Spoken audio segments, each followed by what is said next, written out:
काम से यदि कुछ समय हम निकालो राम ये प्रेम करो श्री राम से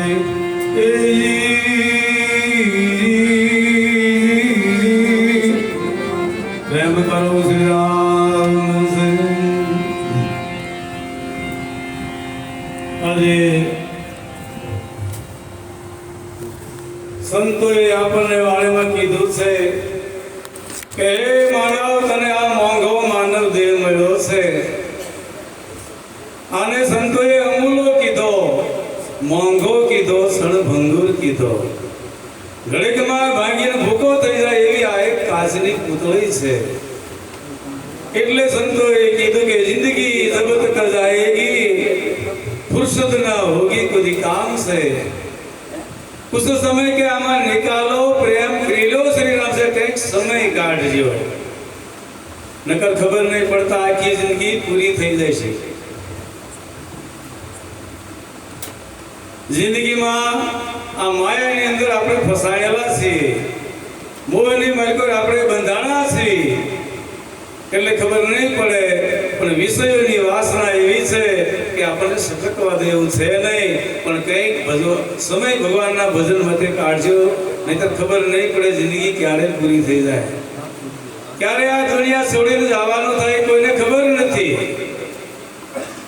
એટલે સંતોએ કીધું કે જેટલું થાય એટલું ભગવાનનું સ્મરણ કરી લેજો કંઈ સારા કર્મો કરી લેજો। એટલે संतोए कीधु से कि राम नाम की लूट है लूट सका એટલું लूटी लेजो अंतकाल के पछताएगा પછી જાન जाएगी सूट પછી जिंदगी में छेले छेले पछतावा सिवाय કાઈ વધતું નથી।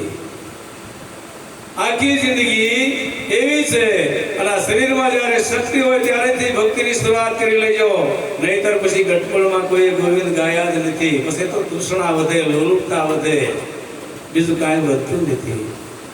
એટલે જેમાં સૃષ્ટિમાં એવું સર્જન છે કે જે આ ધરતીની અંદર જેનો જન્મ થાય છે એનું મૃત્યુ નક્કી છે જે ઉગે છે એ આગવે છે જેનું સર્જન છે એનું વિસર્જન છે જે આ દુનિયામાં જન્મે છે એનું મૃત્યુ નિશ્ચિત નક્કી છે ભલે પછી સજીવ હોય કે નિર્જીવ પણ બધાની માથે કાળ મહારાજ ડોક્યું માંડીને બેઠો છે કાળ મહારાજ આપણને ખાય છે। अपना जीवन ની માલકોર એક વિચાર કરજો કે આપણો સમય સરકે છે ધ્યાન રાખજો ખબર ન પડતા આપણો સમય આમાંથી ધીરે ધીરે સરકી રહ્યો છે। એટલે સૌરાષ્ટ્રની માલકોર સમઢિયાળા ગામ કા ભણા કેમ આમાં વાત કટાળો અક્ષર ભાઈ વાત નહીં છે જે કઈ વાંધો નહીં તમે કરો હું કામ તો હોય ને કરું। સૌરાષ્ટ્રની માલકોર સમઢિયાળા ગામ છે અને ગામમાં કૌલસંગ નામના ભક્ત થઈ ગયા। ગંગા સતી અને કૌલસંગ એવા જતી અને સતી બે ભક્તો છે પણ એવા ઈશ્વર પ્રયાણ ભક્તો છે એવી ભક્તિ લાગેલી છે પણ એનો જે દીકરો છે એની જે પુત્રવધુ પાનબાઈ છે દીકરાને જરાય ભક્તિનો રંગ ચડેલો નથી અને થોડો થોડો રંગ એની જે દીકરાની વહુ છે એને લાગેલો। કૌલસંગે જીવતા સમાધિ લેવાનો નિર્ણય કર્યો એટલે ગંગા સતીએ એમ કીધું કે તમે જો સમાધિ લેશો તો પાછળ ને પાછળ તમારી પાસે સતી થઈ જાય ત્યારે કૌલસંગે એમ કરવાની એને ના પાડે કે હે ગંગા હજી આપણે દીકરાની વહુ પાનબાઈ છે એનો રંગ કાચો છે એનો ભક્તિનો રંગ પાકો થયો નથી એટલે એને પાકો રંગ ચડી જાય પછી તમારે પાછળથી જે નિર્ણય લેવો એ લેજો।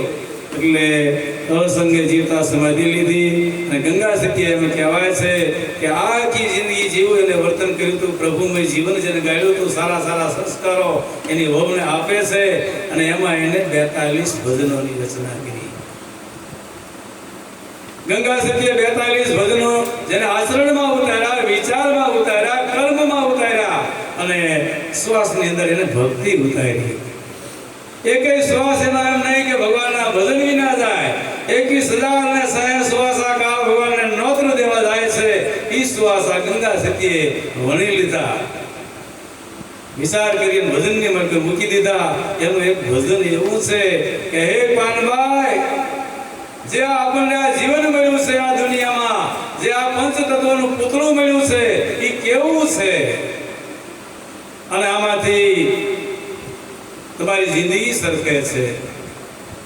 એટલે એને એક ભજનમાં કીધું કે હે પાનભાઈ, હું તમને એક ભજન સંભળાવું છું, એને એક કડે હું તમને પણ કહું છું. અને શું કીધું પાનભાઈને?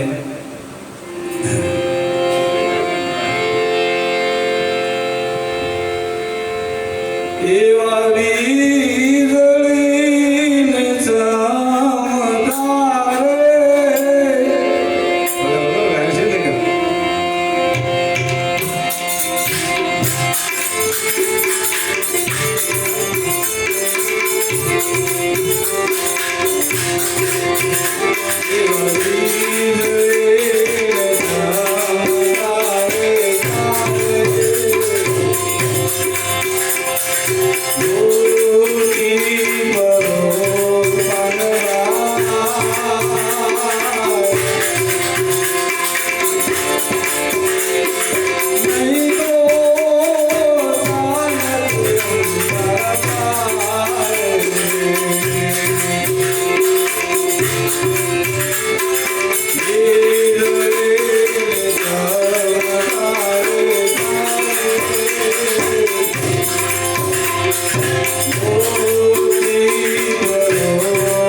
આકાશમાં ઘડીકમાં વીજળી થઈને પલવારમાં અદૃશ્ય થઈ જાય એમ આ કાયા આ જીવન છે અદૃશ્ય થઈ જાય છે, ખબર નહીં પડે.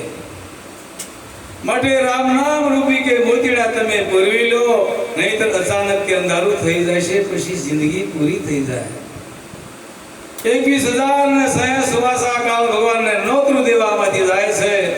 અને જે સુવાસાઓ જે આપણે સત્કર્મોની અંદર વાપરીએ છીએ એ ભગવાન એનું સત્કર્મની અંદર લેપ કરે છે. અને જે આપણે આ શ્વાસ આવો કુકર્મની અંદર વપરાય છે એનો ભગવાન કુકર્મની અંદર એની ગણતરી કરે છે. એટલે જેવા જેવા કર્મો વધે છે એવું માણસને ભોગવવું પડે છે. પણ આગળ જાજુ નહીં કહેતા કે આપણને આવો મોંઘો માનવ દેહ મળ્યો છે, આમને વેડફાઈ ન જાય. હમણાં ભાઈએ કીધું હતું કે ધૂનમાં કે રાત્રે નિદ્રા દિવસે કામ ક્યારે લેવું પ્રભુ અમારે તારું ના. ત્યારે બીજી જ કડીમાં એનો જવાબ એને આપી દીધો કે આજથી કરો તમે ઘરના કામ, મુખથી બોલો તમે સીતારામ. ભલે ગમે એ સમય હોય પણ તમે કામ કરતા કરતા તમે ભગવાનનું સ્મરણ કરી શકો.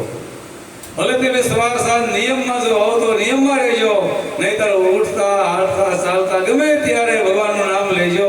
અને ભગવાનના નામની કિંમત છે. આપણને બધા કહેતા હોય કે રામ રામ બોલો, રામ રામ બોલો, રામ રામ બોલવાથી શું ફાયદો? પણ ફાયદો દેખાતો નથી. આપણી પ્રાર્થના છે એ ભગવાન સ્વીકારે છે. પ્રાર્થનાનો અવાજ ભગવાન સ્વીકારે. આપણને ગમે એ કર્મ ફળ રૂપે આપણને ફળ આપે છે, પણ ભગવાનનું નામ લીધેલું કોઈ દી નિષ્ફળ જતું નથી. એટલે વેળા કવેળા જ્યારે હોય ત્યારે ભગવાનનું સ્મરણ કરતા જજો, ઘરનું કામ કરતા જજો. એનો દાખલો નનકો દઈ દઉં કે પંઢરપુરમાં એક જનાભાઈ નામના ભક્ત થઈ ગયા. પંઢરપુરમાં વિઠ્ઠલનાથજીનું મંદિર છે. જેમ આપણે દ્વારકા છે, ડાકોર છે, એમ પંઢરપુરમાં ઈનો ભગવાન એનું નામ વિઠ્ઠલનાથ છે. હવે પંઢરપુરમાં ઘણા સંતો થઈ ગયા.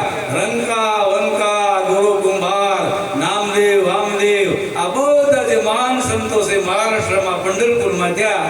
અને અહીંયાની એક ભક્ત છે, બેન છે કે જનાભાઈ ગરીબ ઘરના છે. વિઠ્ઠલ વિઠ્ઠલ વિઠ્ઠલ એક દાડા અંદરથી એના ઉદગારો ભગવાનનું સ્મરણ કરે, પોતે છાણ વાસીદા કરે, એમાંથી એની રોજી રોટી ચલાવી પોતાનું જીવન નિર્વાહ રાખે. આ જનાભાઈ ભક્તિમય જીવન જીવે. થોડાક છાણા વીણ્યા, છાણા થાપ વેચે, એમાં થોડાક છાણાનો ઢગલો ભેગો થયો. છાણાનું મોઢું બનાવ્યું અને આવો બરોબર ફાગણ મહિના નદી અને ઉતાળેનો સમય આવેલો. પણ એમ કહેવાય છે કે નાના નાના છોકરાઓ છાણા એના ચોરી ગયા. જનાભાઈના છાણા લઈ ગયા એટલે જનાભાઈ ગામના મોટેરાને ભેગા કર્યા ગયા પાંચને કે મારા છાણા કોઈ ચોરી ગયું. એટલે ગામના બુદ્ધિશાળી માણસો કહેવા માંડ્યા, જના છાણા ચોરી ગયા એ તો બરાબર છે, પણ છાણાને ઓળખવા કે છાણા તો બધાએ ખરખા. જના કે ગામમાં તમે તપાસ કરો, જ્યાં મારા છાણા હશે ત્યાં તમને ખબર પડી જશે, આ થઈ જશે. એટલે આવા બે ડાયા માણામાં રગાભાઈ ધીરાભાઈ જાય કે હાલો તપાસ કરીને હું વાંધો. જ્યાં જ્યાં છાણા પીડ્યા છે એ જોતા જાય. અને જનાએ કીધું છે કે આમ કાંઈ નહીં, તમે મોઢે રાખતા જઈજો, મારા છાણા આવે તમને ખબર પડે ગમે છાણા છે. એટલે તપાસ કરતા કરતા જ્યાં છાણાનો ઢગલો હતો અહીંયા જાય છે. આમ છાણા જ્યાં રાખ્યા તો છાણામાંથી અવાજ આવતો કે વિઠ્ઠલ વિઠ્ઠલ વિઠ્ઠલ. તમે જોઈજો કેટલી એની ભક્તિ હશે. છાણા બોલે વિઠ્ઠલ વિઠ્ઠલ. ત્યારે માણસને ખબર પડી કે વાહ જનાભાઈ તમારી કેટલી ભક્તિ છે કે છાણા વિઠ્ઠલ વિઠ્ઠલ બોલે. અને જનાભાઈ એમ કહેવાય કે એક રાહ સમાજને નો આપ્યો કે જપ હોય તો કે જનાભાઈ જેવા હજો અંદરથી જપ કરવાના છે.